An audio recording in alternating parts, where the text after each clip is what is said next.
What's going on, collectors? Optical 20 here for another video review. This time it's Ultron Prime from the Age of Ultron from Hot Toys, and you can purchase this figure at bigbadtoystore.com. Just click the link in the description, and we'll start off with a box. As you know, the usual Age of Ultron. You know, it's still coming up. You know, at least for me. And for most of you guys that still doesn't have Hulkbuster, you know, we're still waiting for that one. So this line isn't completely dead yet, you know. I know their Civil War is almost complete now, and I believe it is. They were the first one to complete it before Age of Ultron because of Hulkbuster. But you know, Guardians of the Galaxy is not complete yet without Drax, so you know it's never too late. But I always wanted to get this figure. You know, I'm always intrigued by it. You know, the box is huge. It's a big figure, as you already know. As you can see there at the side, it says Ultron Prime. He's the main bad guy in the movie. I don't really have a lot of bad guys in my collection. I sold my Whiplash to my good friend Frank, and now I'm out of bad guys. So I decided to pick him up. I always wanted to pick him up, but the lack of, I guess, you know, reading some reviews, I've seen some YouTube reviews as well. So you can see the box here. He doesn't come with much of accessories, but you know, watching some reviews makes me kind of a bit iffy about taking him. And normally this is the segment where and this is one of the reasons why I'm iffy about getting him, because normally this is the point where I go through the accessories, and this is the only accessory that he does have, albeit it's a really good accessory. It's a stand, a light up stand. As you can see here, it's huge. It's almost the size, if not bigger. It's a lot bigger, not a lot, but you know, because the A sticking out. If you have any Iron Man from Iron Man 3, their famous base, as you know it, the one that lights up, it kind of has the same way. The good thing is the switch is just underneath that little section there with the A, so it's easily accessible, unlike those Iron Man where you have to turn them over. Kind of silly, you know. Put them on the back, you know. I don't know why you gotta turn them over.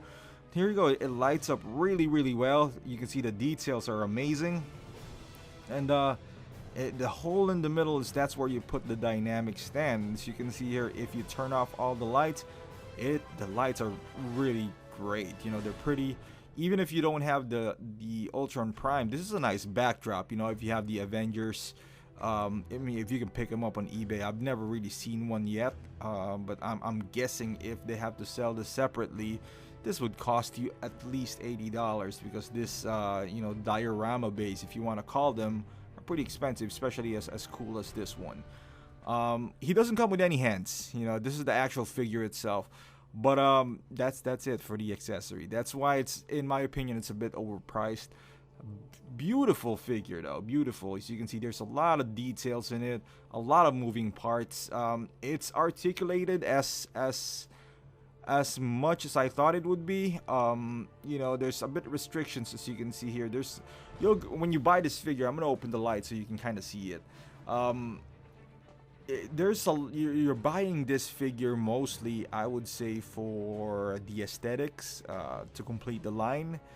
It's a big figure, you know, so it's a nice presence on the shelf. It has some gimmick, the light up gimmicks on it. As far as posability, like I said, there's a bit of restrictions on it. It's a nice looking figure. I wish it was die cast for the price that they asked for it. It's almost $400. I believe it's $375 retail. That's without shipping. But you know, you can buy them with free shipping right now. But it's more expensive than an Iron Man. Let's say War Machine Mark 1. He's more expensive, but War Machine Mark 1 is just, you know, just a total badass. You know how he looks, and with him, without being die cast, it's a bit of a letdown, but it's okay. You know, it's still a pretty cool figure. As you can see there, his feet. There's a lot of articulation in his feet as well. As you can see there, the back of his ankle, it's already up, so you can do some ankle movements there. You can extend the legs. It goes back down, kind of like a regular Iron Man. He's light though. He's very light. He feels like one of those old plastic Iron Man, which is not a bad thing. because you know, a massive size of this guy, you know, if he was die cast, and I wish he was die cast.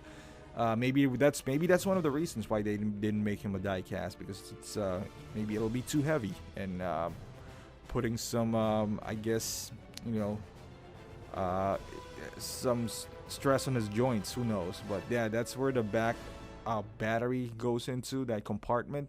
You can use the tool that it's included, which I did, you know, show it on the video at first. There's no point. From the neck, there's no articulation, a little bit, but you can see there it's connected. This one right here, you see there's moving back and forth, left and right. You can kind of, his straps are kind of separated from his body, so there's a little bit of movement there, but not a whole lot. It's connected via rubber that just goes up and down.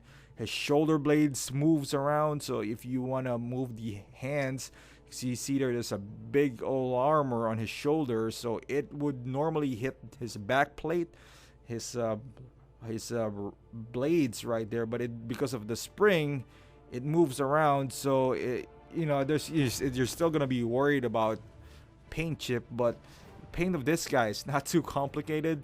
It's just plain. I wouldn't even call it chrome. It's silver. It's matte, so if you happen to have any scratches and whatnot, it might not be too visible. It might, you know, it depends on the angle that you get them to, but there's so much details, like all these lines and you know, some parts that's moving that, you know, even if you do scratch it here and there, it's not as shiny as, let's say, a red Iron Man, so it might not be that noticeable. And as far as the head sculpt, this is how it looks like without the lights. It's a bit boring, I'm not gonna lie to you. His presence is nice because he's huge, he's silver, but at the same time, because of limited posability and the lack of light, and because it's monochromatic, it's a bit boring, you know, like it looks like a dead robot, you know, without lights. And you know, if he's sitting on the shelf, unless you have those soapbox thingy where, you know, you just keep him on all the time, I probably wouldn't either, because I don't want to burn out the LEDs inside. It's a bit of a boring figure. I mean, there's a lot of intricate details, like I said. That's the solid piece right there of rubber going from his neck down. You can pop off the head from the back, but you know, the antenna has a bit of a battle damage there. A little bit of you know, a little bit of scratches here and there, but I don't know. It looks good. I just wish it looks a lot better, you know.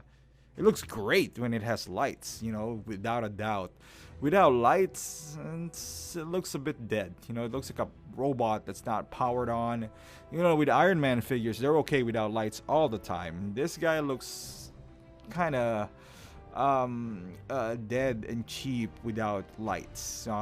You know, it's still a good looking figure.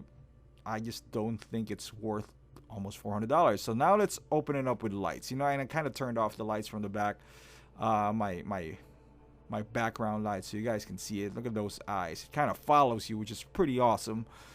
There's a light of the lights are pretty strong, so you can see it bleeding out, you know, on the top.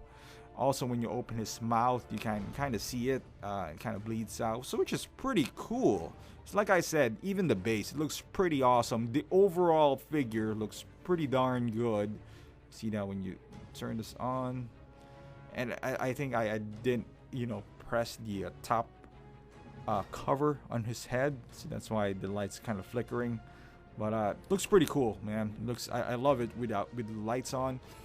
Does it look intimidating? This is with lights on, by the way, so I turned on. It's still pretty dominant, you know, as you can see there, the white on his eyes, the eyeballs and all that stuff.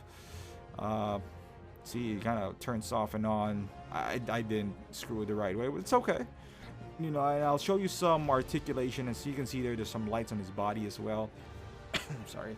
But on his shoulders, that's where the cover is. So you can see there's some bicep movement. No forearm movements. His hands are kind of like the Iron Man figure. It can go this much. Yeah, actually, you can rotate it as much as you can. I just don't want to hit it the back part. You know, it feels kind of scary moving this guy around because I know it's plastic and I don't want to break anything off. The arm you can actually take out. You can extend this joint right here, so you can go in and you can go out. So, you know, depending on the range of movement, you can kind of pull his leg, as you can see there. It rotates on his thigh.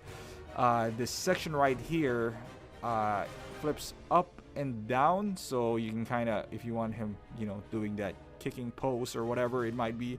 And that thing has a spring, so it can go up and down as well. You got double jointed knee for, I don't know why, maybe if he's gonna kneel. For to me, it has no reason whatsoever to have that, but it's there, so I love it. You know, and the more articulation, the better. His foot, you know, his toes articulate. He also has some ankle movements right there.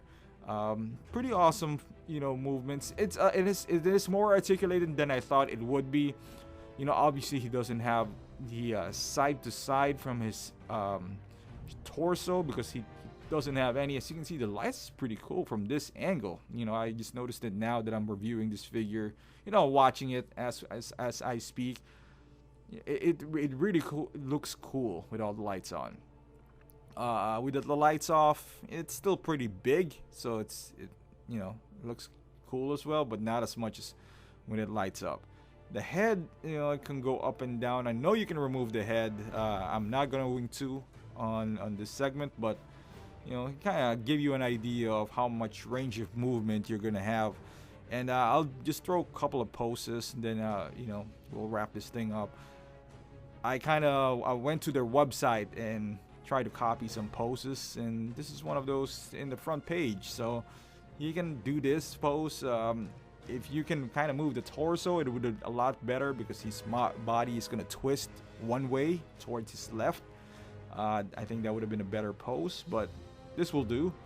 Also, it hurts the fact that his head has really limited range of movement, so you know, this kind of pose would have been more intimidating if the head would look more towards his fist, but you know, we're going to have to settle for this for now.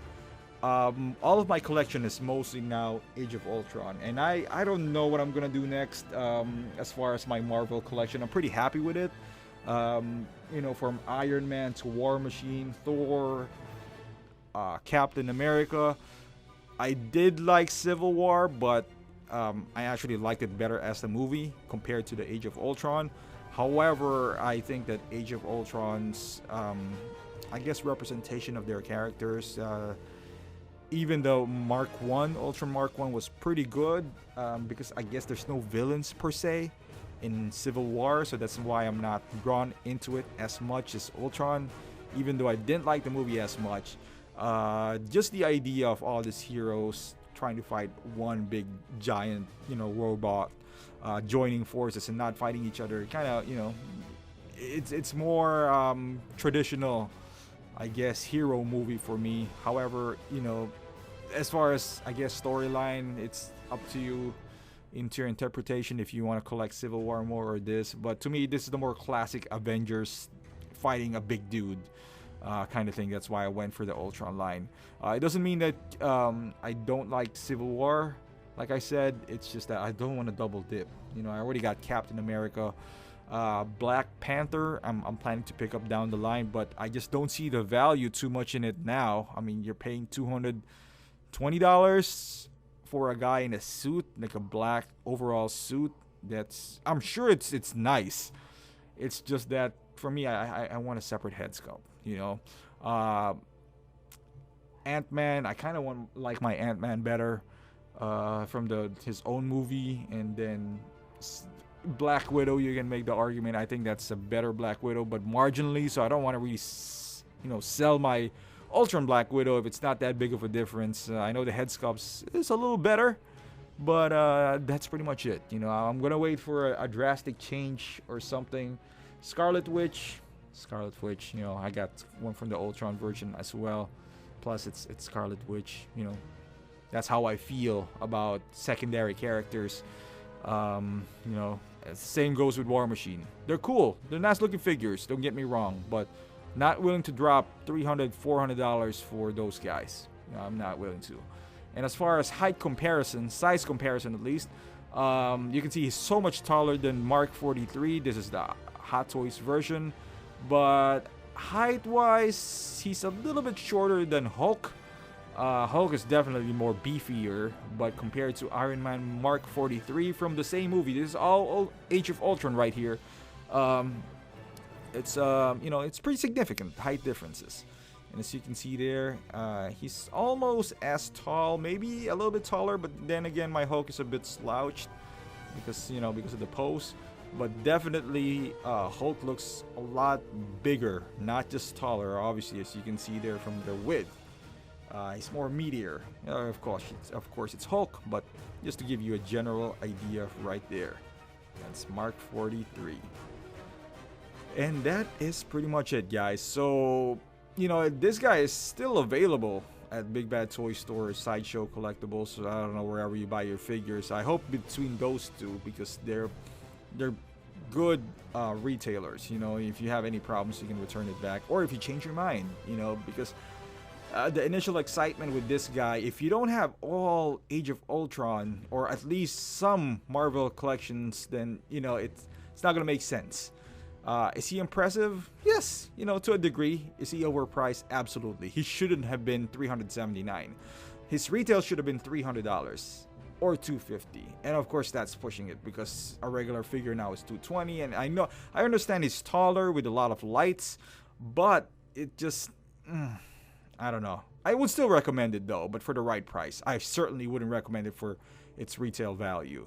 So thank you for watching, guys. I hope you enjoyed it, and I hope I shed some light to you if you wanted to pick this figure up or not. So if you please like or subscribe to my videos, and I'll see you in the next review.